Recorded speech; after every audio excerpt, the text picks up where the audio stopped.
మీకు ఈ వీడియో నచ్చినట్లయితే వీడియో క్లిక్ చేసి ఛానల్ని సబ్స్క్రైబ్ చేసుకోండి.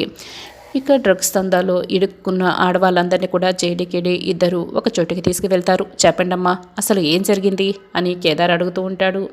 ఇక అప్పుడే ఒక అమ్మాయి అంతా చెప్తూ ఉంటుంది. ఒకరోజు నేను నా ఫ్రెండ్ ఇద్దరం కలిసి హాస్పిటల్కి వెళ్ళాము.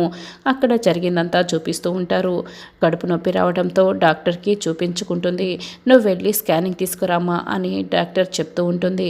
అలాగేనని ఆ రిపోర్ట్ని తీసుకొని ఒక అతని దగ్గరికి వెళ్తుంది.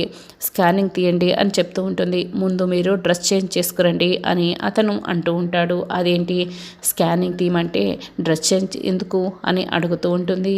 మీరు మొట్టమొదటిసారి స్కానింగ్ తీసుకున్నట్లున్నారు. ఇక్కడ స్కానింగ్ తీసుకోవాలి అంటే ఖచ్చితంగా డ్రెస్ చేంజ్ చేసుకురావాల్సిందే అని అతను అంటాడు. ఇక అలాగేనని రూమ్లోకి వెళ్ళి డ్రెస్ చేంజ్ చేసుకుంటూ ఉంటుంది. అక్కడ సీసీ కెమెరా ఉంటుంది. ఇక ఒక చోట వాళ్ళు వెయిట్ చేస్తూ ఉంటారు.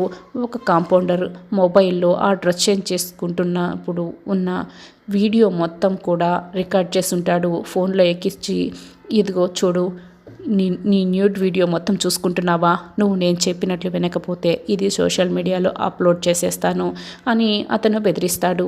ఇక అతను అలా బెదిరించి మా చేతి ఇదంతా చేయిస్తున్నాడు అని చెప్తూ ఉంటారు. వెంటనే అతనితో ఫోన్ చేసి కూడా జేడీకేడీ ఇద్దరు మాట్లాడిస్తారు. నా గురించి పోలీసులకి చెప్తే నీ ప్రాణాలు తీసేస్తాను, ఏం జరుగుతుందో కూడా తెలిసి కూడా నువ్వు పోలీసులకి చెప్తున్నావు అంటే నీకు అసలు భయం లేకుండా అయింది. నా దగ్గర నీ వీడియో మాత్రమే కాదు, ఇలాంటివి 500 అమ్మాయిల వీడియోలు ఉన్నాయి.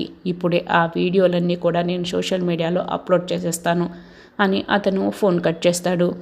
సార్ మేడం మీరే ఎలాగైనా మమ్మల్ని కాపాడండి అని వాళ్ళు జేడీకేడీని వేడుకుంటారు. ఇక వాడేమో సోషల్ మీడియాలో అప్లోడ్ చేయడానికి సిస్టమ్ ముందు కూర్చుంటాడు.